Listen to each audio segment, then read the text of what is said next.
Mi novia terminó conmigo porque mi apartamento era demasiado pequeño y humilde. Necesito un hombre con futuro, me dijo. No sabía que ese apartamento era mi prueba de carácter y que yo era el dueño anónimo de todo el lujoso edificio de enfrente. Mi nombre es Mateo.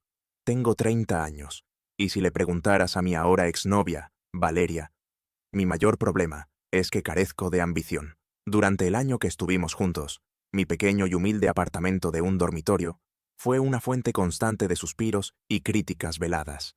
Es acogedor, cariño, decía, mirando alrededor de mi salón, donde los muebles eran más funcionales que elegantes, y el arte en las paredes eran mapas de ciudades antiguas, en lugar de lienzos abstractos caros.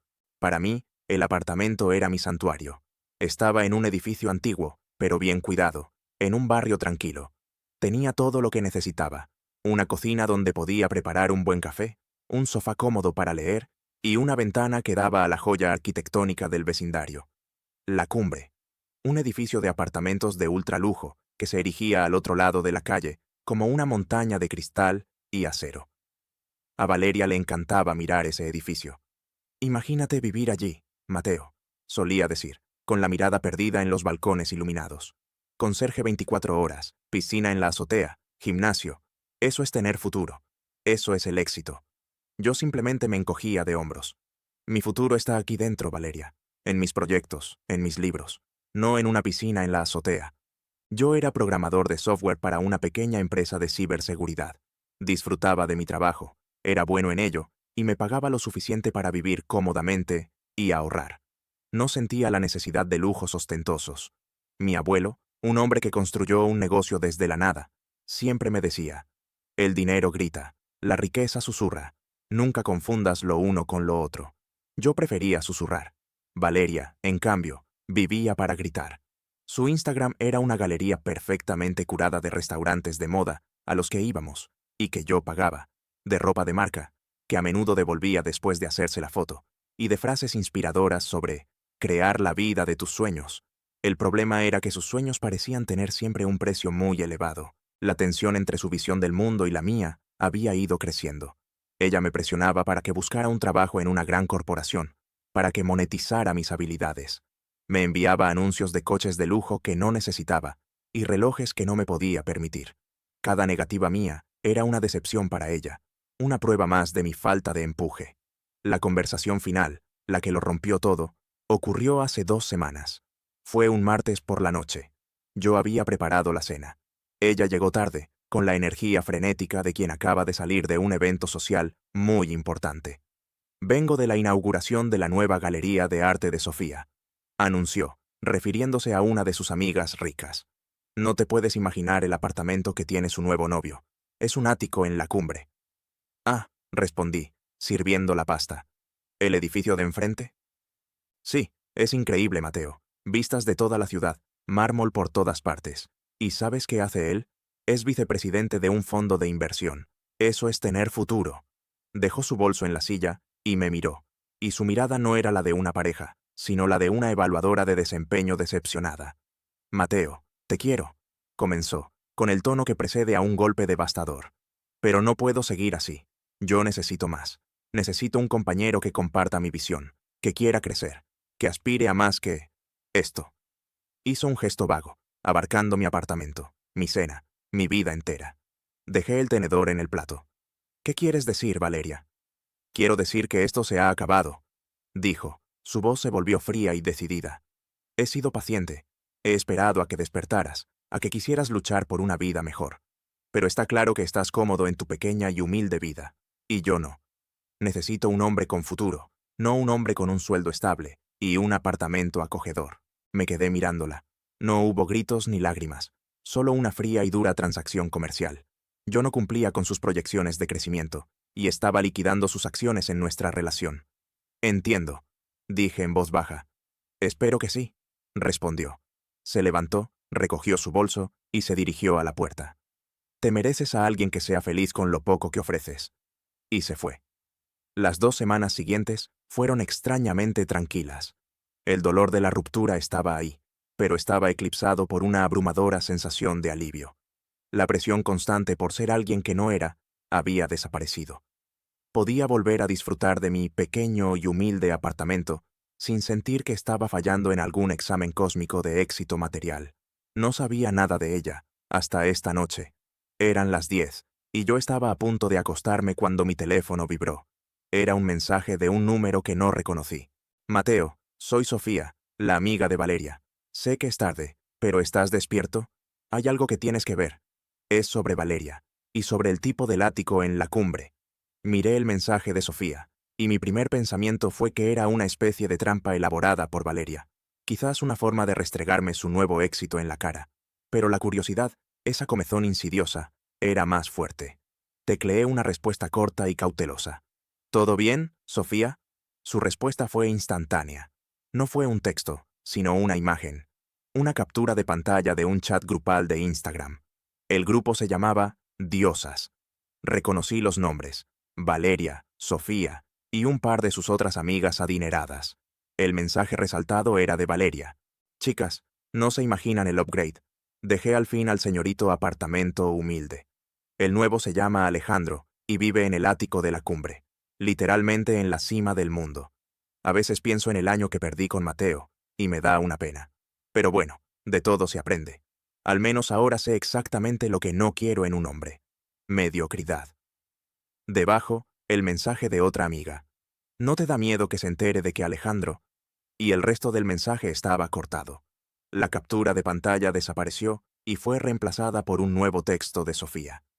Valeria les ha estado diciendo a todas que fuiste una pérdida de tiempo y se burla de ti a tus espaldas. A mí nunca me caíste mal, Mateo. Y hay algo raro en este tipo, Alejandro. Solo ten cuidado. Y pensé que merecías saber la verdad. Leí el mensaje de Valeria una y otra vez. Mediocridad. Esa era la palabra que ella había elegido para describir mi vida, mi hogar, mi ser.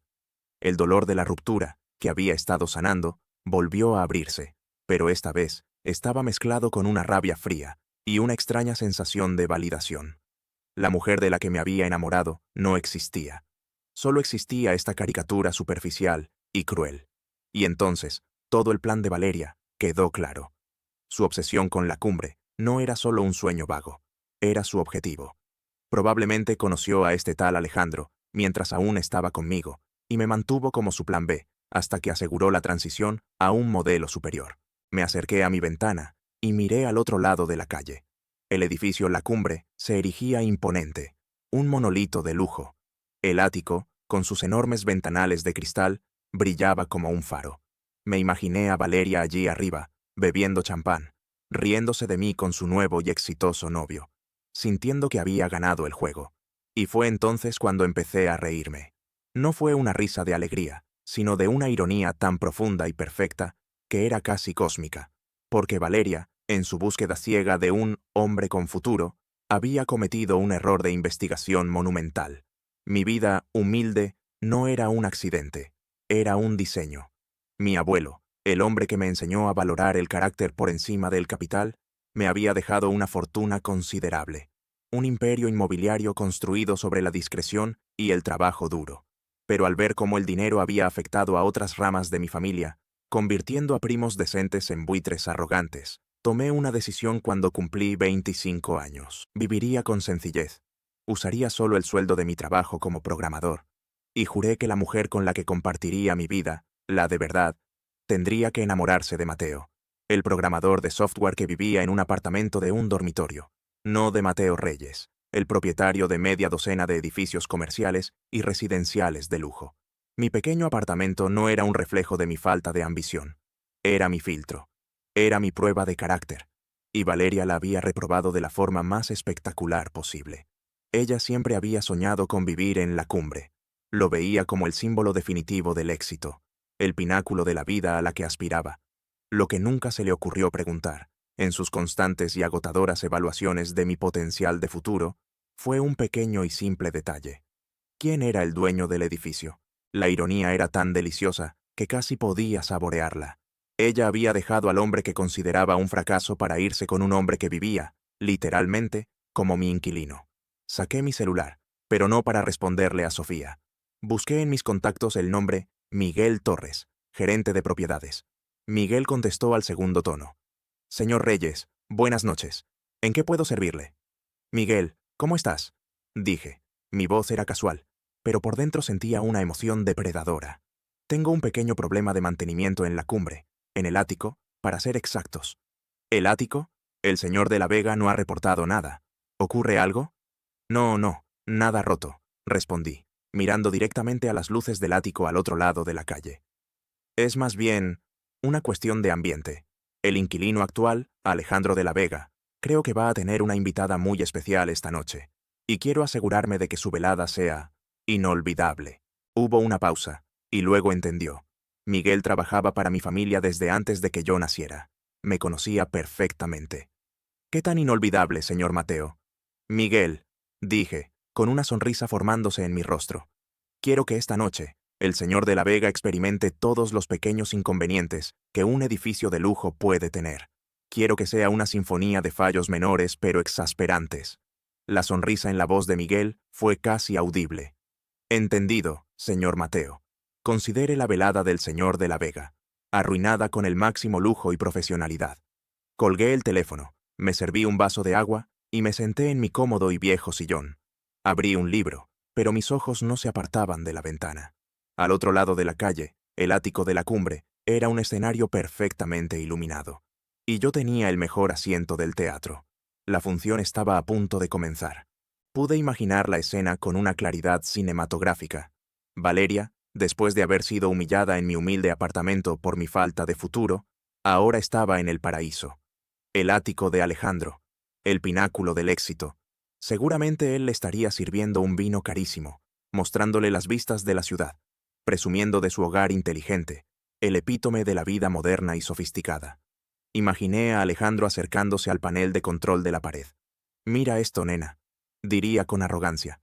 Puedo cambiar el ambiente con un solo toque. Él deslizaría el dedo para atenuar las luces, para crear una atmósfera romántica. Y justo en ese momento, Miguel, desde la sala de control en el sótano del edificio, iniciaría el primer movimiento de nuestra sinfonía. Desde mi ventana, vi cómo las luces del ático parpadeaban erráticamente, como en una película de terror. Luego, se apagaron por completo, sumiendo el ático en la oscuridad, para después encenderse de golpe con la intensidad fría y blanca de un quirófano. Imaginé la confusión en sus rostros, la frustración de Alejandro, golpeando el panel de control que se negaba a obedecer. Debe ser un fallo del sistema, le diría a Valeria, tratando de mantener la compostura. No te preocupes, pondré algo de música. Y entonces comenzaría el segundo movimiento. Alejandro le pediría a su asistente de voz que pusiera jazz suave. Desde mi apartamento no podía oír nada, pero podía imaginar la respuesta de Miguel. Un segundo de jazz, seguido de un chirrido ensordecedor de estática, y luego, quizás, el comienzo de una canción infantil a todo volumen durante 3 segundos, antes de que todo se silenciara de nuevo. Error de conexión, anunciaría la voz robótica del asistente una y otra vez. Vi a través de los ventanales cómo se movían, sus siluetas recortadas contra la luz fría. Alejandro, probablemente sudando un poco por la vergüenza, intentaría recuperar el control de la situación. Hace un poco de calor aquí, ¿no? Diría, dirigiéndose al termostato. Desde mi puesto de observación, imaginé la respuesta de Miguel. Adiós al aire acondicionado. Bienvenido el calor. El sistema de calefacción por suelo radiante, normalmente reservado para las noches más frías de invierno, se activaría lentamente, convirtiendo ese ático de cristal en un invernadero. Ahora, la privacidad. Vamos a cerrar las persianas, propondría Alejandro, buscando crear su nido de amor. Vi cómo las persianas automáticas empezaban a bajar, para luego detenerse a mitad de camino. Luego, subían de golpe. Bajaban un cuarto del recorrido. Subían de nuevo. Se movían con una mente propia, subiendo y bajando en ventanas alternas, como si el edificio les estuviera guiñando un ojo, exponiéndolos en su caja de cristal a la vista de toda la ciudad. Para entonces, la velada romántica ya era un desastre. Estarían acalorados, frustrados y completamente expuestos. ¿Qué tal un baño en el jacuzzi?, sugeriría Alejandro, como último recurso desesperado para salvar la noche. Ese sería el crescendo de Miguel. Adiós al agua caliente. Imaginé a Valeria metiendo un pie en el agua helada, la decepción final. O quizás, algo aún mejor. Imaginé a Alejandro abriendo el grifo solo para ver salir un chorrito de agua débil y patético, apenas suficiente para llenar un vaso. La presión del agua en el ático, misteriosamente, había desaparecido. Y para el gran final, la guinda del pastel. Justo cuando la frustración estuviera en su punto más alto, una luz estroboscópica roja comenzaría a parpadear en el techo, seguida de un pitido agudo y penetrante. La alarma de incendios. Un falso positivo, activado remotamente. Desde mi ventana, lo vi. Vi las luces rojas parpadeando en el ático, reflejándose en los edificios cercanos. La función había terminado. El público imaginario aplaudía. Unos minutos más tarde, vi dos figuras salir apresuradamente del vestíbulo principal de la cumbre. Alejandro discutiendo acaloradamente con el portero y Valeria detrás de él, temblando de frío y de rabia. La noche de sus sueños se había convertido en una humillación pública. El hombre con futuro no había podido ofrecerle ni siquiera una luz tenue y agua caliente. Mi celular vibró. Era un mensaje de Miguel. Misión cumplida. El señor de la Vega y su invitada han abandonado el edificio. Parece que la velada no fue como esperaban. Sonreí. Justo entonces entró otra notificación. Era de Valeria. Su mensaje estaba lleno de mayúsculas y faltas de ortografía por la rabia. No sé qué clase de brujería hiciste, pero esto es culpa tuya, lo sé. La noche fue un desastre. El apartamento de Alejandro está maldito. Nada funcionaba. Miré su mensaje. Luego miré a mi alrededor, a mi pequeño y humilde apartamento. La luz era cálida y constante. El silencio era pacífico. El agua de mi grifo, lo sabía, saldría caliente si la abría. Todo funcionaba. Todo era real. Con una calma absoluta, empecé a teclear mi respuesta. Miré el mensaje furioso de Valeria en la pantalla de mi celular. El apartamento de Alejandro está maldito. Una sonrisa lenta se dibujó en mi rostro. No era una sonrisa de alegría, sino de una justicia poética, casi divina. Ella, que había juzgado mi vida entera basándose en la apariencia de mi apartamento, ahora estaba siendo atormentada por el suyo. Con una calma absoluta, tecleé mi respuesta. Fue corta, precisa y diseñada para ser la bala de plata que pusiera fin a toda la conversación. Los apartamentos no están malditos, Valeria. A veces, solo los inquilinos. Como dueño del edificio, de vez en cuando tengo que lidiar con problemas de plagas. Que tengas una buena noche. Pulsé, enviar, y apagué el teléfono. No necesitaba ver su respuesta. Podía imaginar su rostro pasando de la ira a la confusión, y luego a la lenta y horrorizada comprensión. El momento en que se daría cuenta de que el hombre sin futuro, al que había despreciado, era el rey del castillo que tanto anhelaba. La ironía era tan perfecta que casi sentía pena por ella. Casi. A la mañana siguiente, Miguel me informó de que el señor de la Vega había presentado una queja formal por los fallos catastróficos de la noche anterior. Una hora después, Miguel le había presentado una oferta, por cortesía del propietario, la terminación inmediata de su contrato de alquiler sin ninguna penalización, dadas las molestias inexplicables. Alejandro aceptó al instante, ansioso por escapar del ático maldito. En una semana se había mudado. Nunca volví a saber de él. Tampoco volví a saber de Valeria. Sufrir la humillación de la noche y luego descubrir la verdad sobre quién era yo fue aparentemente suficiente para que desapareciera de mi vida para siempre. Su fantasía de lujo se había convertido en su peor pesadilla. Pasaron los meses. Mi vida volvió a su ritmo tranquilo y ordenado. Seguí viviendo en mi pequeño apartamento. Seguí trabajando en mi empleo como programador. Nada había cambiado en mi exterior, pero por dentro me sentía liberado. La prueba de carácter, aunque dolorosa, había funcionado. Había filtrado la superficialidad y me había dejado con la verdad. Una tarde de sábado, estaba en una pequeña librería de viejo, una de mis favoritas, buscando una primera edición de Borges. Mientras examinaba un estante polvoriento, una voz familiar me sobresaltó. Sabía que te encontraría en un lugar como este. Me giré. Era Sofía, la amiga de Valeria. Se veía diferente fuera del contexto de su grupo de amigas. Más relajada, con una sonrisa genuina. «Hola, Sofía», respondí, sorprendido. «Hola. Oye, yo solo quería disculparme por el comportamiento de Valeria», dijo, un poco avergonzada.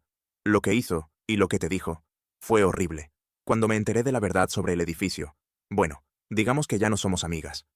No tienes por qué disculparte por ella», le dije. «Pero gracias por tu honestidad esa noche. Significó mucho». «Alguien tenía que decírtelo». Se encogió de hombros. «¿Encontraste algo bueno?», preguntó, señalando los libros. Hablamos durante casi una hora, no sobre Valeria o el drama, sino sobre libros, sobre arquitectura, sobre la belleza de las cosas viejas y bien hechas. Descubrí que Sofía, a pesar de su círculo social adinerado, era increíblemente sencilla y con los pies en la tierra. Bueno, tengo que irme, dijo finalmente. Fue un gusto verte, Mateo. Espera, le dije, en un impulso. Me gustaría invitarte a cenar. Conozco un sitio pequeño y humilde con la mejor pasta de la ciudad. Hice hincapié en la palabra humilde, y ella captó la ironía al instante. Se rió, una risa clara y sin artificios. Me encantaría, Mateo. Suena perfecto. Un año después, Sofía y yo estábamos de pie en el balcón del ático de la cumbre. El apartamento había estado vacío todo este tiempo. Después de nuestra tercera cita, le conté toda la verdad sobre mi vida, mi familia y mi prueba de carácter. Ella se rió y me dijo: mi abuela decía que nunca confíes en alguien que no se mancha las manos. Me alegro de que no seas solo un chico de un ático. Ahora, el ático estaba lleno de nuestras cajas. Habíamos decidido mudarnos juntos. ¿Estás seguro de esto?, me preguntó, apoyándose en la barandilla y mirando la ciudad que se extendía a nuestros pies. Es una gran vista, pero sé cuánto te gusta tu pequeño santuario. Miré al otro lado de la calle. Podía ver la ventana de mi antiguo apartamento, un pequeño rectángulo de luz cálida en la distancia. Durante años, había sido mi filtro, mi fortaleza. Ese apartamento cumplió su propósito, le dije, rodeándola con mi brazo. Me ayudó a encontrar a la persona que no estaba interesada en el ático. Ella sonrió y apoyó la cabeza en mi hombro. La prueba de carácter de la que nunca supe que estaba participando. La pasaste con honores, le dije. Valeria había elegido el edificio. Sofía había elegido al hombre. Mi abuelo tenía razón. La verdadera riqueza susurra. Y en ese momento, en silencio, con la ciudad a nuestros pies y Sofía a mi lado, me sentí el hombre más rico del mundo. El futuro que Valeria nunca pudo ver, finalmente, estaba empezando.